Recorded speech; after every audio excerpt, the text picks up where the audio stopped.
we work in an industry where we talk about digital transformation.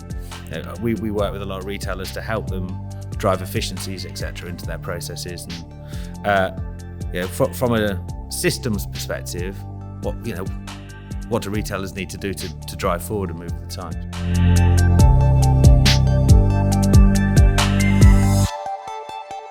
Welcome to the Retail Podcast from Slimstock. I'm Will Severn. I've spent my career working and talking to retailers, so I thought, why not pose some of the questions that I hear from them to industry experts? Today's topic is a big one. It's trends in retail. I want to talk about what we're seeing and how retail is behaving at the moment. To discuss this, I'm joined by Peter Bocken, the head of retail at Slimstock. Hi, Peter, and welcome. Thank you, Will. Can we start with you just introducing yourself and telling everybody a bit about yourself? Yeah, fine. Well, my name is Peter Bocken, responsible for retail within Slimstock, and I'm doing this now for 14 years. But before that, I was working myself in retail, both in the supermarket business at Albert Heijn in the Netherlands, at ICA in Norway and Sweden, but also for Holland & Barrett, or at that time it was still called De Tuinen in the Netherlands, but it was acquired by Holland & Barrett.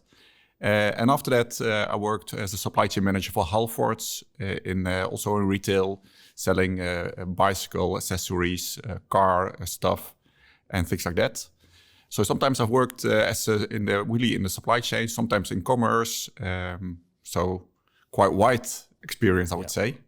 And for 14 years ago, I joined Slimstock. Actually, 16 years, I also joined them a little bit because at that time I was looking for software to replenish our stuff in the shops. And that's where I met Slimstock for the first time. Well, brilliant. Well, thank you for joining us today. Look, retail's changing. Retail always changes. And, we've seen a huge number of trends over the last few years that are making a real difference to how retailers behave, but particularly in consumer behavior. During the last few years, we want to understand a bit more about how retailers need to react to the changes in customer behavior. Can you tell us a bit about that? Yeah, it's a good question, Will. And obviously, in the last few years, we have had COVID. Our customer behavior has really changed. But I think before that, when omni-channel retail already kicked in, I'm always thinking, is it the structure that we set up that made customers behave differently, or the other way around? Because I think that's by far the biggest change that we've seen in the last 10 or 15 years. And when I was in retail myself, at that time we didn't have web shops. I was there in 1999. Actually, in 2001, for me, the first time when I was in Norway and in Sweden, this is where we initiated food e-com. It was only in a few cities, in Bergen and Oslo, in Stockholm. And at that time, we really thought, in a few years' time, 20-30% of all sales will be online. Yeah. And I can still imagine, I can still remember that we had discussions with franchisers over there, and they said, okay, we're very afraid in a few years' time we're losing our jobs. But, it didn't go that fast, I must say. Actually, you are from the UK. Yeah. I think the UK is always quite ahead of us when you compare that, let's say, with the Netherlands. And then when you look at other countries, they will follow us. So the UK is always a little bit ahead. And you also see that in the online percentage sales in food e-com, for instance. But what we've seen is that in the last years, omni-channel came up. We had web shops, Amazon, Alibaba. And I think the main change has been that, these giants, they made us work different, I would say. Their assortments are huge. They have so much buying power. So there's a lot of pressure on margin for our standard retail companies. And I would say that's has been the real game changer in the last years. So consumers expect more for less. Yeah, more for less. They want to have it cheaper. They want to have it faster. And imagine that in the past, when you were, let's say, a retailer in household stuff, you just carried an assortment, 3,000 items. You got 300 items in new every year. You phase them out every year. That's relatively easy to manage. Yeah. But now when you go to Amazon or you go to bol.com or whatever website, you see enormous assortments. And this is actually what a lot of retailers have been trying to copy in the past. But these supply chains, they were not built for managing tens of thousands of items. And what we also see is that it becomes much more difficult to manage a huge assortment because the sales is diluting. Because as a consumer, we're not going to consume much more. So what we will do, we will consume different items. And if you offer a broader, a wider assortment, then people will cherry pick those items. And we've seen examples, for instance, with lunchboxes, one of our customers. In the past, they just had 2 shelves. They had 2 shelves in the shops with lunchboxes, let's say 12 pieces. But then when they wanted to go online, they said, okay, we need to have every lunchbox. So they had more than 500. And then if you really dive into it, to see and to check if you can make money out of it, well, you will see that after lunchbox 20 or 30, you start losing money. Sure. So the long tail, managing a long tail is very difficult, I would say. And there's a lot of volatility. You don't know in advance how much stock you need to have. And I must say that a lot of retailers at the moment, because, well, a lot of them, they are struggling at the moment, they are looking at to rationalize their assortment. Yeah, but availability is still king. If a consumer comes to your web shop, comes to your store, they still want to see that item that they want to buy available, right? Yeah, true. And especially in offline retail, I would say, in the shopping street, when you have a shelf, you have 100 positions, and you immediately will see if an item is not on stock. And I must say, in the shopping street, well, people will help you in the shop, but say, okay, maybe you can have this one or that one. So people will accept it a little bit more. But online, if you are really going to find a specific item, if it's not there, you will look for something, for the same thing with a different web shop. And the retailer may lose the whole basket, not just that item, right? Yeah. Correct. And if it happens too often, well, you're not going to visit that web shop anymore. Sure. And we see it also a little bit in supermarkets. When you look at availability in supermarkets, I would say it's also very crucial over there. Not for the entire assortment. Obviously, if you have, let's say, 20 different bags of salads, if you just miss out one of those items, well, it's not a problem. But if you only have, let's say, one type of cucumber, if it isn't there, or bananas, if it isn't there, you will not make the sale. Yeah. And, well, I do grocery shopping myself. And obviously, before I go into the supermarket, I make sort of a list. Yeah. And if in the end it turns out that I missed 2 or 3 items, well, I need to rearrange everything. And, well, you can do that once, twice, but then people get stressed and they will look for another supermarket. Sure. Especially with Christmas. yeah, exactly. You can't not have the turkey at Christmas, right? Yeah. Okay. I guess the other thing we're seeing is wholesalers becoming retailers, right? The blurring of lines between B2B and B2C. Yeah, for sure. And it's not only wholesalers, but I would say brands. Sure. I think Apple was one of the biggest and the first brands going directly to the consumers. And they conquer the entire channel, I would say. And but you see also that business-to-business companies, they run web shops for their customers. Yeah. And then it becomes very easy to also start delivering directly to the consumer. And then they will just cut out the retailer. Yeah. And in some cases, well, as a customer, well, you don't even have a clue where you are ordering. So it's really blurring. It makes it very... I would say complex to manage. Yeah, in the UK, we're even seeing a few examples of wholesale distributors getting onto the high street, opening. There's a lot of retail space available. So some of our customers in the UK are working exactly in that way, opening up some retail space and trying to take their product directly to the consumer.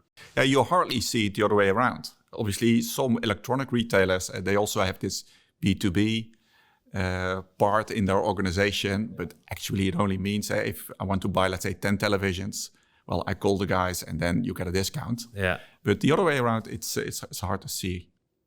Look, So I guess in summary, consumers expect a lot. They expect availability, and they expect not to spend a huge amount of money. And I guess that takes us to the next point: is we're in a really interesting situation from a macroeconomic climate at the moment. People have less disposable income. They're spending less because they don't have as much. And I guess again that has a really big impact on retailers and the challenges that they face. Yeah, I also think so. And I must say, at this moment, I see a mix of, when you look at retailers, you see a mixture. Some retailers are still doing very well. Yeah. They are still opening shops. They are still expanding. On the other hand, you also see people, they suffer. You see, during Corona, we didn't see many bankruptcies. But at this moment, it starts to kick in. And I think we are now coming onto the path where we were standing, let's say, 3 or 4 years ago. And what we see is that companies and retailers who sell, let's say, big tickets, well, that becomes difficult. The small tickets, they're still there. The traffic is still there, but people sell less or they sell cheaper. They buy less or they buy cheaper, I would say. Yeah. And also, maybe also what has impacted this is that in Corona time, everybody was sitting at home. So we spent a fortune on furniture, on garden stuff, on decorating our house. And this was the only way where we could spend our money at that time. You see now that everybody has got a new couch and everybody has got a furniture set outside. So especially, that type of business is suffering at the moment. Yeah. And fashion, what about fashion? Is getting the way it was pre-COVID again, do you think? Yeah, I'm not sure. I think in fashion retail, there's a lot happening over there. Just before COVID, we had quite some companies which really had a hard time. And then in COVID, actually, we didn't buy a lot because, we didn't go out. And the same with our drugstores. People didn't buy so much makeup anymore. So there was a total shift in their consumer pattern. But for fashion, I think we will get back to where we were, let's say, 4 or 5 years ago. But fashion industry, and I think one of our colleagues, Mike Donnelly, he will also talk in another podcast about that. Things will change even more, and it's more about managing sustainability in your supply chain. There was an interesting article I read this week. Apparently not me, but maybe my girlfriend, people buy on average more than 40 pieces per year. But 1 out of 3 items we do not wear at all.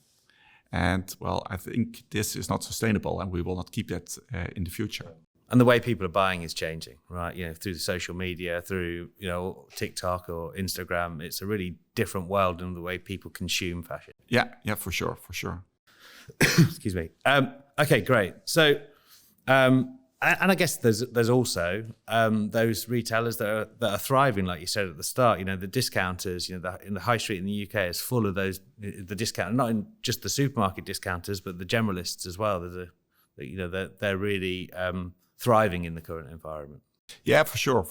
You see, for instance, in the Netherlands, like Action or Zeemal, they are still expanding a lot.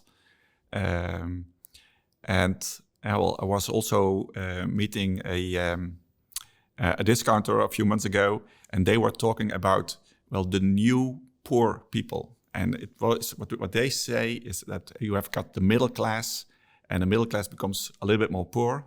And that's their new customer base. Right. So that's what they are aiming for. Yeah. Their target audience is growing. Their consumers are growing. For sure. All right, so it's challenging, right? Retailers have got a lot to think about at the moment. So what do they need to do? Where are we trying to find a resolution in this? We work in an industry where we talk about digital transformation. We work with a lot of retailers to help them drive efficiencies, etc., into their processes. And from a systems perspective, what do retailers need to do to drive forward and move with the times? Yeah, I think it's two things, and you're already mentioning efficiency, and I think efficiency, it's the new king. It's very important to be very efficient, and actually for two reasons. For one, the first reason is that there's a lot of pressure on their margin. So working more efficient is freeing up cash. So it's very important. Yeah. On the other hand, what we also see is that when I started, let's say, within Slimstock 14 years ago, most retailers, they came to me and they said, okay, Peter, can you free up cash? Can you make us work, let's say, with 20% less inventory? After that, when omni-channel really kicked in, availability was the key focus point. But right now, I think it started, let's say, 2 years ago. People are focusing much more on efficiency. And why? Actually, because there's a huge lack of resources. There's a lack of resources in the warehouse, in the shops, in transportation, but also in the planning department. So what we're trying to do is that we try to manage this supply chain with less people. And how do you do that? I would say to work smart and not hard. Yeah. And you can do that, for instance, by looking at how we calculate the number of order lines. Instead of replenishing by one, you can do it by a multiple. Sure. But in a dynamic way. So you have less order lines, but thicker order lines. And that means that you can work more efficient, both in the warehouse, but also in the shops. People are looking at their ordering delivery schedule. Should it be, let's say, 1 time per week, twice, 3 times? You want to go for efficiency also on that way. And they want all of that to happen and be more efficient, but having the best availability that a consumer's ever had to deal with. So supply chain teams and retailers have to work harder, right? Yeah, they have to work harder, but as I said, especially they have to work smarter. And this is actually where I think IT, where software comes in. Also, when we implement, let's say, our software, it's just a tool. But what we think is most important is that we try to capture what we say business rules, the way how you want to manage your supply chain. This is what we try to capture in a more like tactical layer in our software. So it is about asking the questions, what service level do you want to achieve? What service level do you want to achieve for an A item? If I want to replenish, do I want to replenish with a minimum order quantity or a multiple? Should it be at least 2 weeks, 3 weeks of stock? If I send it out to the stores and I know the maximum shelf capacity, I want to take into account that I'm not sending goods back into the back room. Because if it's there, well, people still need to pick it, sure. And then they need to refill the shelves. So that's really a way of dealing with supply chain in a more tactical way. The same when, for instance, when I'm scarce in the warehouse, when I'm only having, let's say, 100 pieces stock left in the warehouse, and let's say it's worth 1 week of stock, and the new supply comes in, let's say, in 2 weeks' time, then I don't want to run out exactly after 1 week. Yeah. I want to prioritize per sales channel, per shop, per whatever, when I want to replenish how much. Yeah. So I guess from a how supply chains contribute, they're becoming more and more an important part. And we'll talk maybe a little bit about how they get round the table and how they influence that moving forward. But first of all, if we just go back to a point you mentioned earlier about sustainability, you mentioned that is, and rightly so, a really important part of the changing, the level that things are important to consumers. But obviously that drives cost in, making this efficiency piece you were just talking about even more important. How are you seeing the drive for a sustainable supply chain and sustainable product assortment impacting supply chains? Well, I think there are various ways where sustainability hits retail. For instance, when we look at the goods that we are sourcing and we want to have nearby sourcing, we say, well, that's very sustainable. On the other hand, I see still a lot of trucks driving half empty. to the stores to deliver their goods. So really getting a balanced supply chain, working more efficient with less stock, will help you to drive sustainability. And on the other hand, what we also see is that a lot of things will change, let's say, regarding returns to the warehouse. This time, there are huge articles and also on television, and you can see that a lot of, especially web shops, they throw away quite some returns. But legislation will come in to say, okay, it's forbidden to throw away those goods. Or the right to have something repaired. So the legislation on one hand will help to drive this change. On the other hand, you also see a lot of youngsters. They are much more aware of what's happening outside, and they still they will say it's unacceptable that you throw away items. And in the supermarket business, there's always shrinkage on your perishables. Yeah. And we have always trying to lower the amount of shrinkage, but from a cost point of view, and we just wanted to make profit. Yeah. But right now we also see, okay, you cannot hold this anymore. People do not accept it anymore. So that's, I would say, on one hand, it's a different consumer behavior about what they expect. On the other hand, legislation will also drive it a little bit. However, and I think this is the downside a little bit. We also work for quite some brands, some very sustainable brands, also in fashion industry, for instance, like mud jeans. It's pretty hard, let's say, to get traction because you need to have scalability to become very successful, I would say, in the fashion industry. And for sure, they will get there. But it can take some time. Yeah, and that throwaway culture is going, but in the current climate, I guess it's the balance between affordability and sustainability. Yeah. All right, great. So I guess we've touched on a number of different elements there. If we can focus down a little bit on supply chain planning departments now, it's obviously something that we're passionate about. But as we were saying earlier in the conversation, they've got a seat at the table now. They are a recognised important part of a retailer. Tell us a little bit about how you've seen how things changed, especially after COVID, within planning departments in retailers. Yeah, I think what we've seen is that COVID made us aware that supply chain can make the difference. And it's not only supply chain, it's actually the table where all the decisions have been made that has made the difference. And we've seen customers of us dealing well, they did it less, but the ones who performed well, I guess those were the ones that had supply chain topic really at a board level.